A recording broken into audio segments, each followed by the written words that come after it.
In this video, I'll show you how to steam clean mattresses professionally. You'll see that this mattress has already had something of an attempt of a cleaning. You can see the blood has ringed, there's urine stains, and it's just generally kind of a mess. It'll have to be cleaned before this is seen as a nice piece of property again. You can see urine stains are all over. You know, life happens, but it does need a cleaning.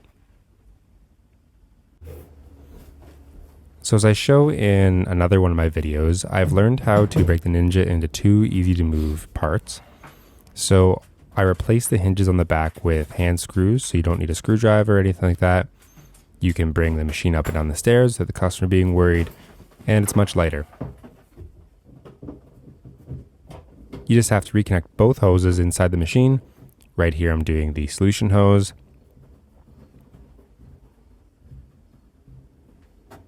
And then I'm connecting the vacuum hose here. It's just with butterfly clamps, so you can do it with your fingers, doesn't take too long. I haven't sped up this video at all, so you can see it only takes maybe a minute tops for everything.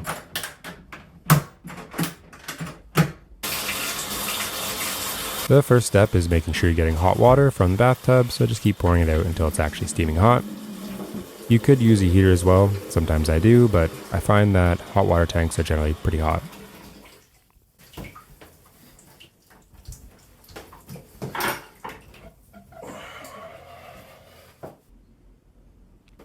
Fill it up on the back of the machine. Once you've done enough like me, you're not going to spill it all, so you can just pour it right in with the bucket. If by chance you spill it on the outside of the machine, you could easily just vacuum it up once you have the machine set up, so no worries there.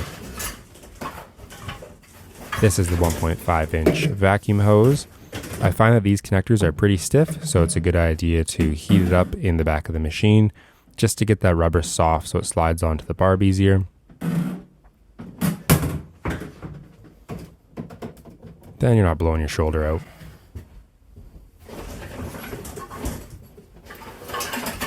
Next, you gotta connect the solution hose. A little fitting like that. So you just push on the female end, attach to the machine. For the upholstery wand, I'm showing where the water comes out and the dirty stuff goes back in. So of course, you just connect them to the solution hose and the vacuum hose in the way that makes sense.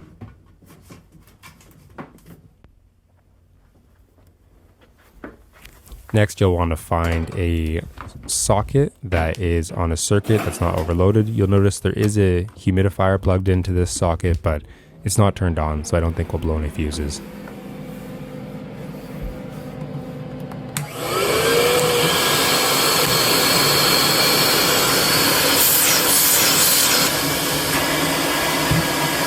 Here I like to burp the air out of the solution hoses. Because I completely disconnect my machine, I empty all the water from the pump, so you have to get that air out of the pump. This is one of the fastest ways to do so.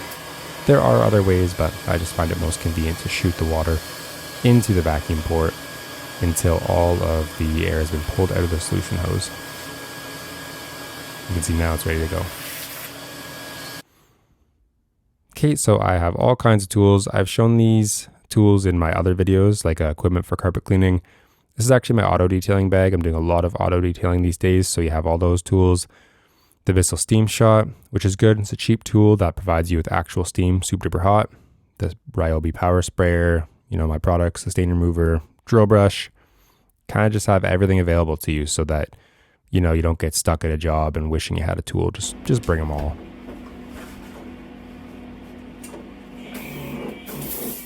So first, it's a good idea to pre-spray the entire mattress. I use my pre-spray, but I'm sure you could use like E-Steam's Suspend or their Attack product. I know Procam has a lot of products too. So if you're not a Mr. Steam franchisee, it's okay. You can just use the products that are available in your area.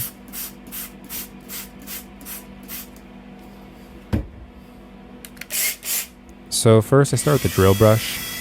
I mostly do this because actually people have commented that, hey, you should get a drill brush, like that makes you more professional. I find in this case, it's actually quite dangerous. Like you could damage the mattress. Just the spinning action, it might bind up the mattress fabric and cause a hole, but I wanted to show that I do have it. I do use it in some situations, but I actually kind of prefer manual brushes a lot of the time. So I'll go through and just try to extract, what's available on the surface here, what's going to pull out easily. You'll notice that it's not completely removing the stains, which is pretty common. A lot of people might give up at this stage, so I will show you some more tricks a bit later in the video to get the stains completely out. Because sometimes hot water extraction, just in the way I'm showing here, isn't quite enough, but it's definitely important to pull out any of the easy to remove residue that's on the top before you kind of get a bit crazy with the color fixing with the stain removal.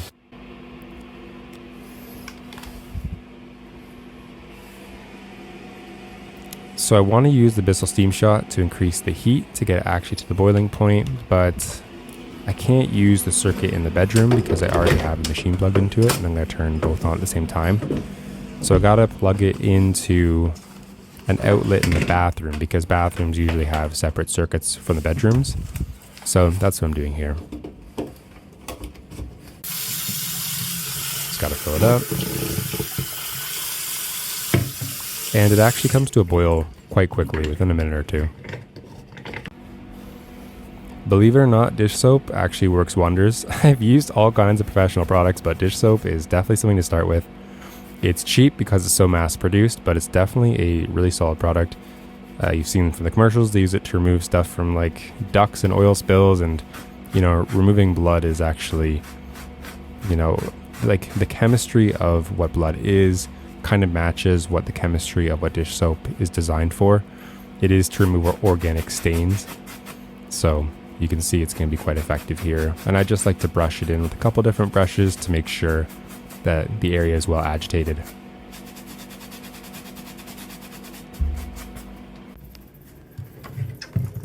All right, we're steaming, we're ready to go.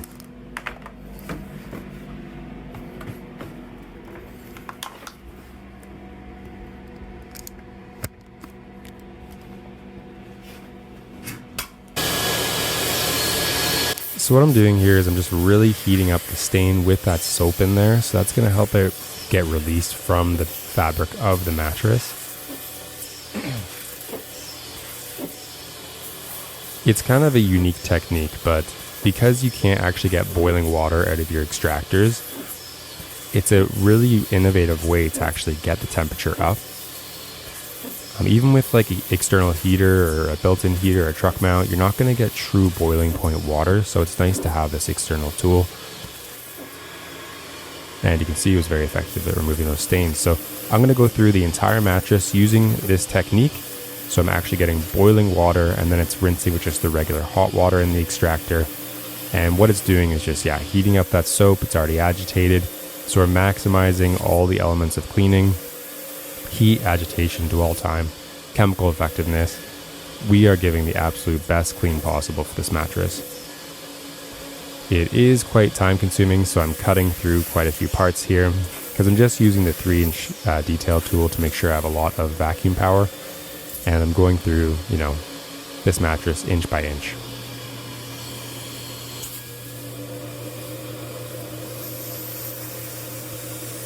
At the end, I do some dry passes just to make sure that all that excess water is brought out.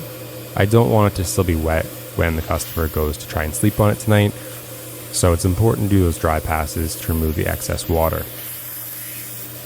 If by chance you're doing this kind of clean late at night and they do need to use it right away, what I would recommend is putting a towel or a blanket under it before you put the fitted sheet, and that way it'll be comfortable to sleep on. You can see the before and after show great results. So now I'm just cleaning up my machine. I'm taking the clean water out of the solution tank here so that when I detach everything, I'm not going to make a mess.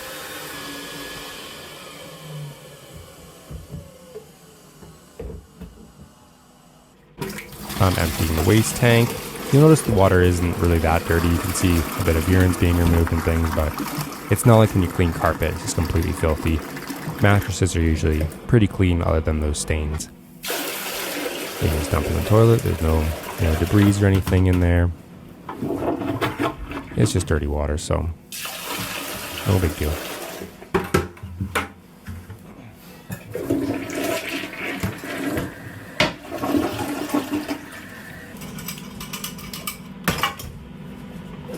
here I'm just getting packed up. I thought I would leave this in the video just to show you kind of the workflow, really what it's like to actually be there, how long things take. So I'm going to leave the whole cleaning up my equipment part in the video.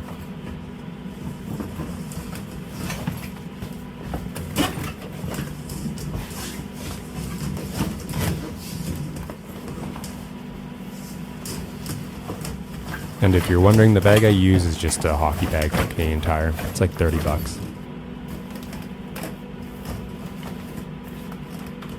But it can sure fit a lot of stuff. It's really durable and inexpensive, so a smart thing to pack your equipment up into.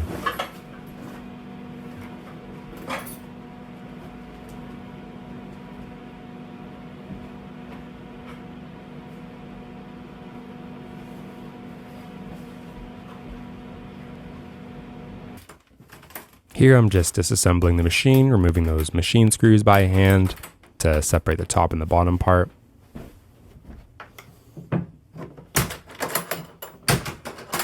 I unscrew the vacuum hose and just kind of remove it from the top part. And same with the solution hose closer to the bottom here. Everything just wiggles off by hand, so it's really nice. Boom, off I go. That top piece only weighs maybe 30-40 pounds, so it's pretty easy to move around.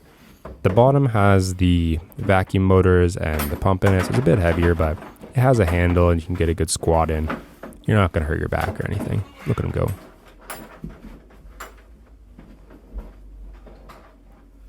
Alright, as you can tell, that is a ton of work. You often have to go back and re-clean spots that have stubborn stains. It takes a while, it's pretty difficult. I would say it's the hardest of the three when you're thinking about carpet, upholstery, and mattress cleaning. It's the hardest. I think it's just the way mattresses are manufactured. They don't have Scotch Guard, they don't have anything to protect against stains. And it's just like a really difficult fabric as well, because you can't scrub it hard because it will break. So I want to max out everything. You know, I use actual steam. This is hotter than a truck mount. It's boiling water. I use, I have a drill brush if I need that much agitation. Got to be careful not to rip things though. I have a variety of chemicals. I have everything working in my favor. Same with dwell time. I usually pre-spray it before I unpack everything fully. So then dwell time is maximized. You want to have all four elements of cleaning peaked as high as possible. Also, now that I'm done, you'll want to tell the customer to put some fans on it, or some towels, some dry towels. This is a memory foam mattress, so that foam is going to have some humidity left in it. It might not be comfortable to sleep on tonight. But if your appointment's early enough in the day, it takes about 4 to 6 hours to completely dry. So most of the time you're fine there. If you're a business owner, I would set expectations low. People tend to abuse mattresses, not clean them much, and call you after several years of stubborn stains. So set expectations low. Not every single stain is going to come completely out. That way everyone's happy. You might even want to reject certain mattress jobs. At times I've had customers send me pictures before I accept the job just so I know what I'm getting myself into. If you show up and you can't improve it at all, you kind of have to let them have the cleaning for free. Some people say it's a business, you got to make sure you're charging for your time, but if you think about it, if a customer hires you, they think it's going to come out nice and white, and then you haven't removed any stains, you kind of have to give it to them for free to keep your 5-star reviews up. So just make sure you're not getting yourself into an impossible situation, and make sure you're bringing all the tools I have shown you so that you can do a good job, keep them happy. Awesome. If you're a customer, make sure you choose a Mr. Steam in your area. We have around 15 franchise locations now. When you hire Mr. Steam, you know you're getting the highest quality of clean. You can tell from our videos, we really know our stuff, and that's passed on throughout all the franchisees. If you're a business owner, try to copy us to mimic the way we clean, because it's good quality. And if you're thinking about starting a business, contact me. I'll help you start a Mr. Steam of your own, because being self-employed is the best. I think cleaning is just such a morally good thing in society. I don't know. It's a nice thing, helping people out with their mattresses, their couches, their carpets. I kind of care about the environment. You do save the environment because people throw things out less. It's just in every sense of the word. It's a really satisfying job, and you're just doing a good thing for society. So I encourage you to get into it. But regardless, thanks for being a viewer, and I'll catch you next time. Go Steam Team.